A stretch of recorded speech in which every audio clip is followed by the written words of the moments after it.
That's it. For now, at least. Timbaland. I gotta throw in Timbaland. Hey, do you fuck around with any producers from around town, or? Do I? Yeah. With Jones, for sure. Okay. Top of mind. That's the only one I could think of that I've rapped over their beats. I haven't rapped to anybody else's beats but mine and with Jones. Well, wait till y'all hear her, because all y'all producers out there, y'all need to get with her, because she's gonna blow your mind. She got, man. I remember when I seen you, I was like, dang. You know what I mean? For sure. You definitely watch a couple videos too.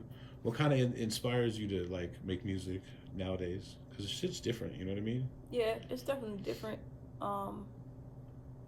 What inspires me to make music in general is knowing that people are touched by what I say. Doesn't necessarily have to be a bunch of people, but when I get messages from people like, yo, I heard that song, I'm a fan, I really love that song, I resonate with that song, or I relate, that is like a good inspiration. And aside from like the external stuff, it just feeds me to make music in general. Mm-hmm. Like, I don't want to do anything else. Like, people ask me if I have hobbies and shit. Like, I don't have. It's music. Yeah, music is my hobby. Music is my work. Music is my life. Like, I might play video games, but that's just because I can't come up with nothing. You know what I'm saying? Right. Creative block and stuff. What are you listening to right now? What are you kind of bumping? Old school, a lot of '90s, West Coast, but not like what everybody else is listening to. Right. Kind of like that B-side shit. Kind of B-side. I can't say it's every day where I'm gonna play a Spotify playlist. I turn on the radio every day and hear a song I never heard before. Okay. Not on TikTok listening to the most popular songs, so I don't really got my thumb on what everybody else might be listening to, but I know what I like. Like on the way here, I was listening to Nipsey Hussle, Dom Kennedy, West Coast cats. Right. But they're older, so Gotcha. I feel like mature music. the newer West Coast, it's different. It's kind of like it's all Snap mixed with hyphy mixed with. It's all fuck, I just had a name. Who's the cat that they just they killed like 3-4 months ago? From the West Coast? Yeah, from the West Coast. They killed him at the concert. All my homies fucking love him. Oh, the fucking Draco the Ruler. Okay. It all sounds like Draco the Ruler type stuff. Like I was in LA about 3 months ago, and I was rolling around with like 3 or 4 different homies, and they were all playing like the same. Mm-hmm. It all sounded. It was West Coast, and not necessarily the same shit, but it was all the same sound and shit, and it all sounded like the Draco shit. It's crazy. Yeah, that's like the new sound of the West. I listen to the more cinematic style West Coast music. It sounds like how Cali looks with the palm trees, right? The beach. That cruising music. Exactly. In the 6'4". I'm not listening fucking to top down. I'm about to do a walk up or a drive by. Right. Yeah, nah. That was back in the day. No. we done grown. We done grown. Yeah, it morphed into something. So let me see, if you could do a track with someone right now, who would be 3 people that you'd want to do a track with right now, dead or alive? Okay. Kendrick Lamar. Okay. Would you go first, or would you let him go first? How would that work? We could go back and forth. Okay. All right. Some Run DMC shit. Yeah. DMX. Okay. R.I.P. But like 2000s DMX. Yeah. Back when he was in his prime, DMX. Yeah. And maybe Anderson .Paak. Okay. Mix it up. Do something. Yeah, because Anderson .Paak is like, he's like gangster, but he's not gangster. He still is, though. You know what I mean? He has that flavor, just like Kendrick. Same thing. Kendrick, like how would we say back in the days, we're still affiliated. Right. You know what I mean? We might not be an actual member, but we're affiliated. I'm, see you every day, hanging out with you at school. But it's. They're themselves. They're unapologetic about who they are and where they come from. What about some producers? Producers, Southside, 808 Mafia. I would say, who else? Mike and Keys. And I feel like Dr. Dre, but I feel like he don't make his beats as often. I don't know. Old Dre, new Dre. Know what he do. Yeah. I don't care. He just has a vault. Yeah. Whatever he's got the ear for it. How would you kind of describe your style to the people? I don't know. Um, I get like comparisons to people that sound nothing like. Is it, like who? Is it Lil Sims? I don't know. I'm thinking like style wise. I'm thinking like a Lauryn Hill, like with the singing and the rapping and the actually saying something, not just bumping off a bunch of gibberish. You got actually something to say. Maybe, but that's fairly new. Mm-hmm. I just started like adding the singing to it. But that's the thing too is you're all. It looks like you're evolving. I You know am what I mean? evolving for sure. I don't know that I feel like Lauryn Hill is untouchable and in her own right. And although I may be able to stand next to her, I wouldn't want to be in that bubble. Right. Yeah, but she's incredible. Nah. You always gotta kind of like evolve and, like you said.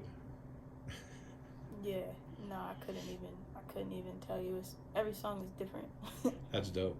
Yeah. Do you have any projects out or I want to say albums back in the day, but do you have any like albums or projects out? Yeah, I got some projects out, a couple EPs, and a bunch of singles.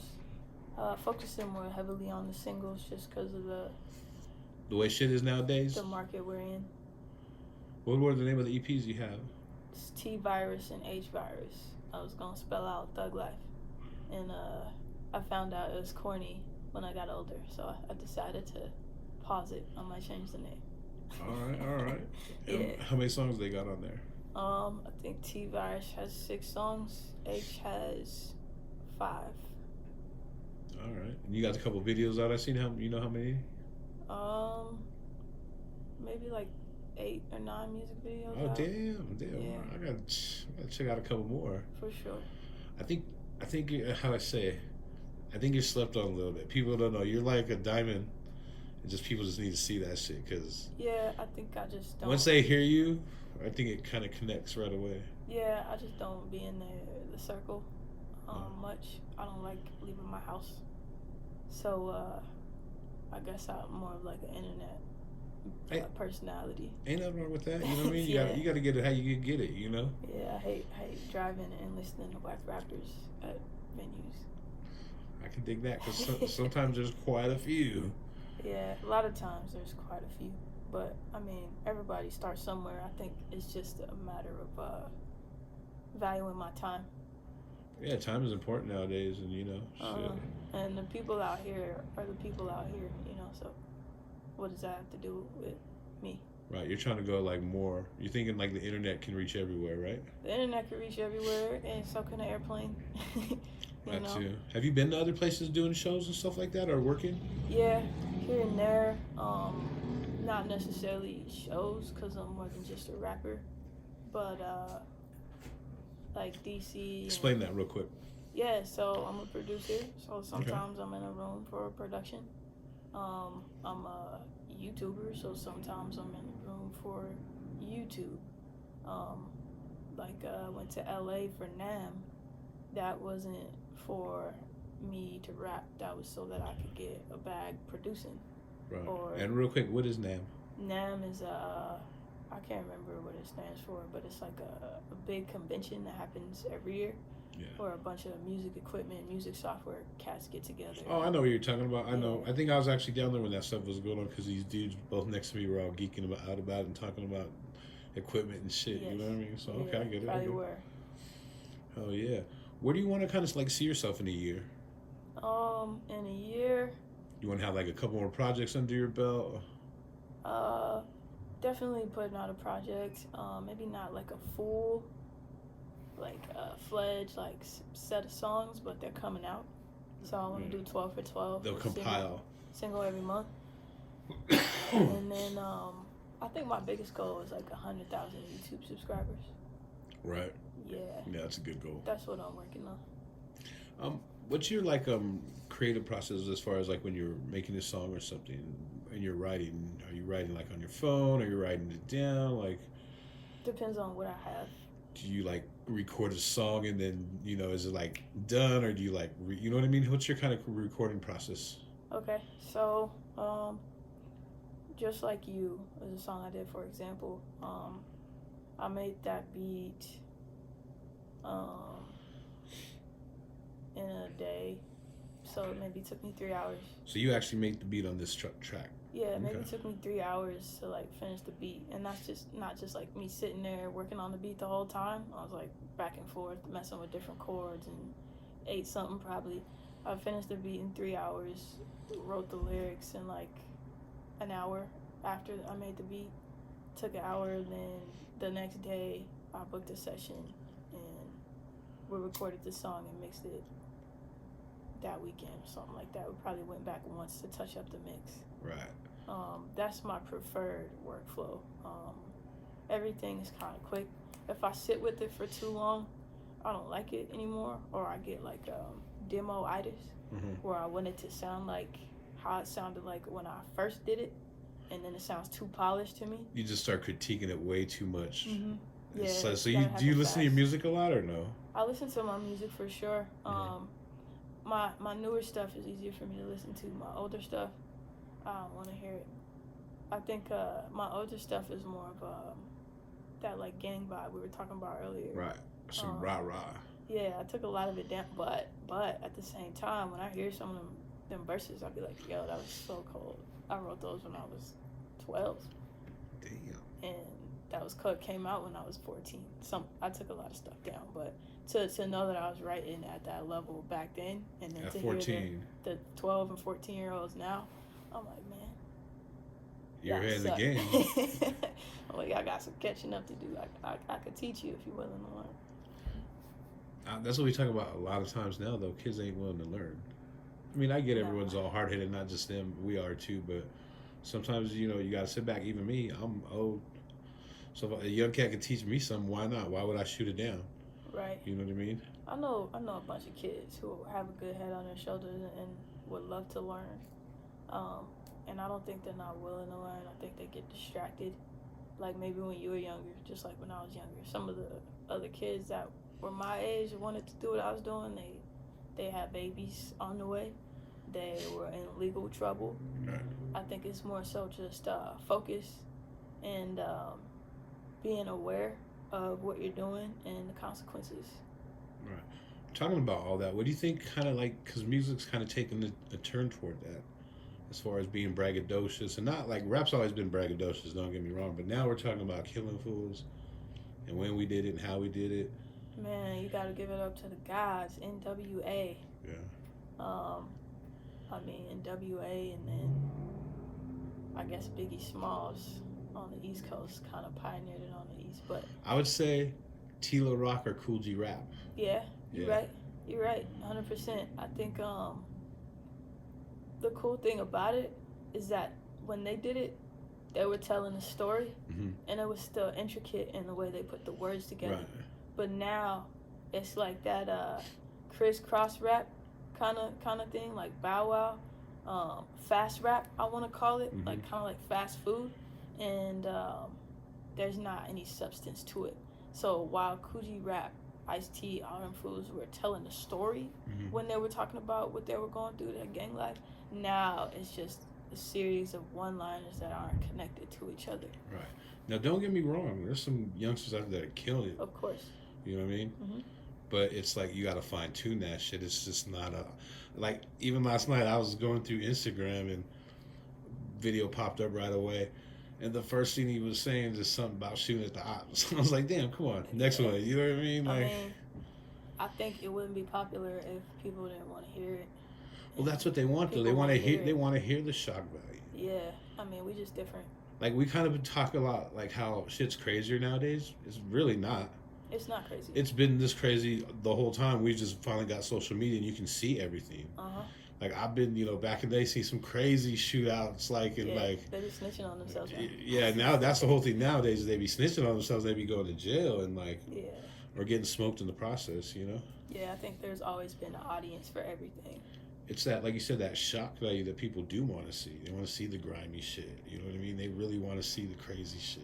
I mean, I was talking about this in D.C. too, and to go off of the fact that it's been around, I mean, Americans overall have been obsessed with violence. We looked up to the mafia cats. We wanted to be just like them. We watched all the movies. We obsessed over Scarface, Al Capone, all the stuff in the what is it, the what was it? The Godfathers? all the Godfathers, when liquor was outlawed. Prohibition. The prohibition. Like Al Capone. Exactly. We idolized them fools. So we wanted the guns too. We might not have had the suits, but we had the Dickies. You know. Mm-hmm. That was their suit. We did our own. That's crazy. The cowboys too. You talk about cowboys. They could roll around, you know, on their horse with the shotgun. But when you got a homeboy, a black or a Mexican dude in a 6'4" with a pistol, it's wrong. But the cowboy, he gets away with it because he's white, right? Same shit. Yep, same shit. It's America. It's crazy. It's crazy. But nah, where do you see like rap going? Because there's still people with bars that are still killing it. You know what I mean? Oh, bars never die. I think rap is staying where it's at. I think it's definitely going to grow and morph into other things. It's definitely not going nowhere. It's not dying off anytime soon. Yeah, I think people are just going to find their tribe. They're going to find who they rock with and what kind of music they like. I think when you're young, you listen to a certain type of thing. Like, you could probably think about what you listened to when you were younger. Yeah. And then when you got older, it kind of morphed into something else. But you still like that. You still have that same taste. It's just you're more mature and you can relate to something else. Hell yeah, hell yeah. What kind of advice would you give out? You know, give other females out there, young females trying to get into music, because I'm sure it's hard for y'all. For sure, I'll say, just be you. Don't take no for an answer, and don't take any kind of. Don't take shit from people. Yeah, I think that's what I was gonna say. You're trying to say, like, don't let a motherfucker use you to make you believe that he's gonna put you on or some shit like that. Don't let someone, how do you say, don't let someone like, you know, say they're gonna fucking, you know, I'm all high, the fucking give you the dream. Do your research. Yeah. And not just TikTok or your homies. Go on Google and look up how to drop an album on Spotify. Like, I had a whole group of people tell me that, yeah, we could get your music on streaming platforms, and we could hook you up with a music video guy, and we can get you in a real studio. You could do but that. if I would have did my research, I could have did all that by myself. I didn't need a bunch of dudes to, you know, do that for me. Right. You know what I mean? Selling you a fucking, I just had it right there too. I just had what I was trying to say. Selling you trying to sell you a dream. Selling dreams, blowing smoke, all of it. Yeah, definitely blowing smoke up ass, because a lot of the shit nowadays, like you said, you can actually do yourself. You can, and I could have did it back then too. And when I seen how to do it, I was like, I don't even need y'all. Is that easy? It was that easy. Where do some places like in your path right now where you want to see yourself improve? I want to see myself improve in terms of, I think, versatility. I think I definitely have it. I guess what I'm trying to say is versatility in the form of how people know me. Mm-hmm. They know me as of one or two things. So I think just... So they're kind of putting you in a box and they're categorizing you where you're much, much more. Yeah, exactly. So I'm going to just show my different sides more. Hell yeah. Yeah. Any like kind of... Do you like doing shows at all? Or how come you're not really into the shows? I like doing shows. I love doing shows if it's worth it. I mean, a lot of times it's not... I mean, not to like, you know, throw shade on a venue or a promoter or anything like that. But sometimes it's not worth it to go perform for $25 or $50, you know what I'm saying? A 45-minute set or a 15-minute set, especially over a sound system where the people in the audience can't hear what I'm saying anyways. That's the big part right there, man. You got to have your sound right. Or I'm on a lineup and everybody on the lineup is nothing like me. Like, I was added to this show, but I don't even fit in with the fans that showed up, you know what I'm saying? It just has to make sense. So I say no to a lot of stuff, and I have a lot of things that I could do with my time, and drive in 30 minutes and another 30 minutes back, 15 minutes. So you're just choosing your time wisely. Yeah, I think that's definitely it. I need something that's worth it for everybody, myself, the audience, and the other people on the bill. Right. Who are some of the people that you mess around with around town, like, you know, as far as music wise? I mentioned Wick Jones earlier. That's it. No one else? You don't have no features? Bright Future Media. I produced the album for LPs last year. It came out last October, I think. Ray Reed. That's my brother. Yeah, Ray Reed's the homie. He's like he says I'm like the female version of him. Y'all need to do an album together. Yeah. Like for at least 5 tracks. Like you said, Yeah. EP. We've been talking about it. We just gotta find the right I gotta find the right time. I feel like Ray will pull up whenever. Right. It's on me at this point. Where are you at right now? Are you writing? Are you are you on a block? Are you just taking a break or? Not necessarily taking a break. Do you write music every day? Do you try to make beat? Do you have certain shit you know what I mean? I gotta make 3 beats this week or do a song or some shit like that. Yeah, the way my priorities are laid out, every day is different. So I might make beats one day. I might work on a mix one day. I might write one day. Mm-hmm. It all depends on what projects I'm working on. Most recently, I've been on YouTube. I'm finishing up a course, a music production course. So most of my time is going towards that. And then when I finish that, I'm going to get back into mixing some songs so that I could put them out next year. Right. And you talking about YouTube, you said you were a vlogger too. What kind of stuff you got going on the YouTube? Yeah, I do music production tutorials under a channel called Kickback Couture. I teach in Reason, Ableton Live, FL Studio, Pro Tools sometimes. Just how to make beats, how to mix stuff using different plugins and stuff like that. All right. And would you say you like making beats more or do you like rapping more? It's the same thing. The same thing? Yeah, it's like when you talk about instruments, voice is an instrument too. Mm-hmm. And writing is art, just like music is art. So I feel like it all meshes together. Do you how do I say when you make a beat, do you use all your beats or do you have beats you don't like or do you when you make a beat and then you record to right away or? I have beats I hate. I have beats that click with me right away and I have the whole song before the beat's done. Nice. Yeah, it depends on I guess the beat. What kind of beat do you like to rap to? Do you have a favorite kind of beat? Not necessarily. For a while I was doing sample-based trap beats. Then I started making more R&B stuff, so I started doing more sing rap type stuff. Okay. Then I kind of did something like Just Like You, which is kind of like a neo soul East Coast kind of vibe. I guess kind of mixes everything. Like if you listen to a G-Eazy or maybe Russ is a better example, you know to expect a bunch of different sounds from them. And since I'm a producer, I could go anywhere. Oh, that's what's dope is you know what I mean? You got both skills. Yeah. So you're not limiting yourself. And that's one thing I've been noticing too is you definitely have 3 or 4 lanes that you're fucking with. Mm-hmm. And not everyone thinks like that again. Everyone thinks, some people just want to be a rapper. It's like... just rap. It's like forms of happiness streams, maybe. Like, some people think of it as income streams, but if you can't paint because you hate everything you paint, you could go draw. If you can't draw because you hate everything you draw, you can go take guitar lessons or something like that. There's so many avenues out there that are available to express yourself. I think people limit themselves because either they don't want to do anything else or they don't want to spend the time to figure it out. Right. They just want instant, like you said. Yeah. They want it right now. Right now. The YouTube beats. Pull it up. Oh, yeah. What's your channel on there, you said again? Kickback Couture is my music production channel. And then Jelie 303 is my regular artist page. All right. Well, shoot. We definitely appreciate you coming on up, to the podcast. You kind of have any kind of final thoughts or any last things? Nah. Appreciate you, JoeThunder. No, for sure. Appreciate you coming on, too. You know what I mean? Like I said, I seen you at the Bar Red. Definitely impressed. My homie Tuss was like, man, they got some good acts here, when I was checking it out.